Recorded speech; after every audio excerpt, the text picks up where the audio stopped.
Well, it is finally here. Finally, do we get a trailer? Let's go ahead and take a look. Hello?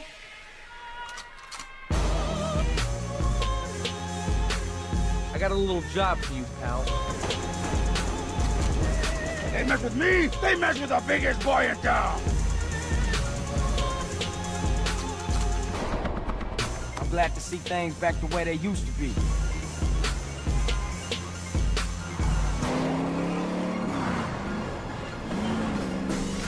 Well, that ought to put the coyote in the chicken coop, huh?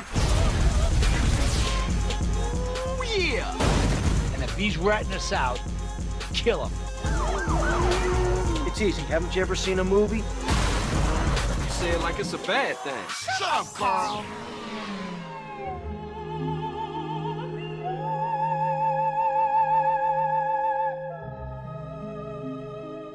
So there we have it. And as you saw at the end there, November 11th. That's actually the date. Look, I told you guys a couple days ago, they moved the expanded and enhanced edition for this game. And before we maybe break down the trailer, we'll read through the Newswire because they actually include some very, very interesting things. For PlayStation users, for Xbox users, you can actually get somewhat of this game for free. So let's go ahead and take a look. They start by saying, of course, the game is coming out for all of the consoles. The PS5, the Xbox Series X, the Nintendo Switch will actually be pretty cool. PS4, Xbox One, and the Rockstar Games launcher. So no Steam on PC, a little annoying, but it is what it is. Also, if you want the physical copy, that is coming out a little bit later. That is, they state here, coming out on December 7th. Of course, the digital copy, November 11th. But if you want the physical release on only the old consoles and Nintendo Switch, December 7th. So, this is a new, I mean, I don't obviously know behind the scenes stuff, but it's funny how they're literally drip feeding a game on consoles that are old. Because you already know they're going to release a physical copy for the new consoles, the PS5 and Xbox Series X, or whatever it is. Actually, I guess it's only the PS5 that's not getting a physical release on December 7th. So I don't really know what's going on, but it is, again, a little weird. Just, I don't know, typical Rockstar shenanigans. But then we get, look, one of our first pictures. I mean, obviously we saw the trailer, but this is GTA 3, honestly, probably is one of the better ones as far as the looks. I was not one who actually played GTA 3 back in the day, but I mean, this does look very good. And I have seen some people complain about, you know, it's not, maybe some people were hoping, I think I was maybe one of them who was hoping a little bit too much, a little bit too optimistic, hoping for something not really next gen, but sort of next gen. And in all reality, this is basically just the PS2 games, but just way better looking. Obviously, the lighting's much better, reflections and all that, the weather, the character models are slightly better. But yeah, I do think this is going to be very fun to play through. But continue through the Newswire, they do just, you know, typical description of everything. They do say unforgettable music. And that is the one thing I don't know if it's been confirmed. Hopefully, as we read through this, we'll figure it out.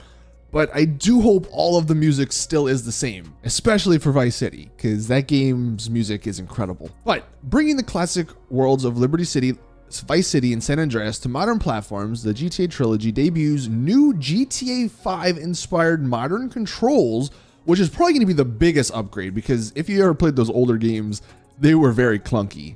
With GTA 5 controls, I mean, that alone is probably going to make this very, very good. But of course, you get the visual enhancements such as resolution upgrades and improved visual fidelity, probably a lot more draw distance, so you see things in the distance won't just be foggy everywhere like what happened in a couple of other games. And like they do say, they try to keep the aesthetic the same, which is, I guess, the plan, and which is why this doesn't look really like a next gen game, because they were just keeping that same aesthetic, which again is either a love or hate thing, because it does look a little weird to have, like in the trailer we saw that like the the old school character models, but then you have the modern-esque lighting. It's a little just awkward, but I'm sure once you play, 30 minutes to an hour, you'll probably forget all about it. So I'm not too worried about that. But of course, here we have, Vice City. What it is, I cannot wait to replay Vice City. Probably one of my favorite games of all time, and I cannot wait. They do say this edition introduces a wide range of modern control upgrades, improvements to targeting and lock-on aiming. That was another issue back in the day. Updated weapon and radio station wheels. Okay, that's cool. Updated mini-maps with enhanced navigation, allowing players to set waypoints to destinations, updated achievements, trophies, and more. So a lot of just quality of life stuff, which is, again, great to see. They also specify the Nintendo Switch version will have some specific Switch controls like the gyro aiming, as well as touch screen camera zooming, pans, and menu selections. As well, on the PC, there's going to be support for NVIDIA DLSS. If you're on console, you probably have no idea what that is, but that's actually very good. Although I don't really know if it's going to need it because it doesn't really seem too demanding. But hey, more frames is more frames.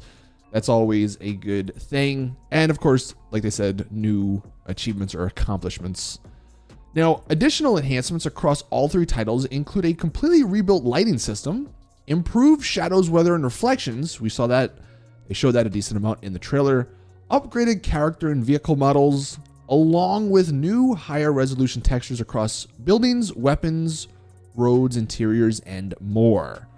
There's also featuring a range of environmental upgrades, including new foliage, smoother surfaces, the increased draw distances right there to provide a new level of depth and clarity to the world. And then here we have San Andreas. And you can definitely tell in this picture, like these trees and stuff are definitely modern, I guess you could say. Of course, the lighting looks great. But see, it looks a little just awkward, doesn't it? With the great lighting, you have these like nice looking trees, but then in the distance over here by the Vinewood sign, it's just like Play-Doh. I don't know. Like I said, I think all of that's not going to matter when you're actually playing it. I can understand some of the people kind of hating on it to an extent. But again, the modern controls, everything, having all three games actually playable in a state, that's, I think, all we need. Now they do continue, and this is where we get into the free part for some PlayStation and Xbox members. So originally developed by the Rockstar Games team, the definitive edition has been adapted by the Grove Street Games development team using the Unreal Engine to make these classics more vibrant and immersive than ever, celebrating the legacy of the series that redefined the whole gaming genre. Basically, is what they're saying. You can pre-order it. We'll click on this here in a second to see what their new site is, I guess. But if you're on Xbox Game Pass, this is actually what's cool. I guess it's not free, but if you are a part of the Game Pass, which is what, like $5-10 a month, it's like the Netflix of gaming, you actually end up getting San Andreas for free, the definitive edition. So you don't get GTA 3 or Vice City, but at least you get San Andreas. So that's actually really cool. That is starting the first day. And then actually on December 7th here, GTA 3 for PlayStation members is going to be free. Well, I guess, again, not free, but if you're a PlayStation Now subscriber, you get GTA 3. I don't know why they're hating on my Vice City, but it's fine because if you're on Xbox, you get San Andreas.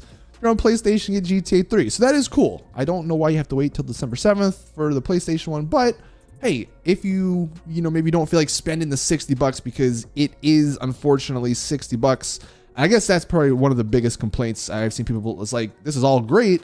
It's like they're charging a little bit too much for what they've done here. I don't know. You guys can let me know your thoughts in the comment section, I guess, on that particular topic. But that's gonna wrap up the Newswire. So let's see what this new site is. I guess it's literally just a site to pre-order the game. All right, cool. So I guess we're gonna go ahead and pre-order this. But let me know your thoughts. Do you like this? Let's go back to the trailer real quick because there were a couple of screens.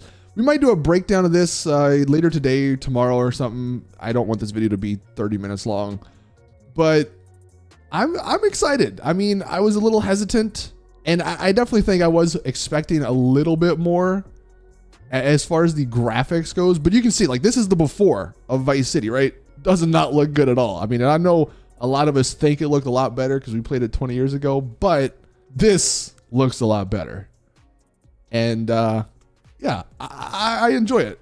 Is that actually the plane from GTA 5? Did they just port that model over? Looks like the plane from the airport. Anyway, that's going to do it for the video. Thank you guys for watching. Please drop the video like if you enjoyed. Like I said, let me know your thoughts in the comments. Are you buying this? Are you not buying it? Or are you waiting until it goes on sale?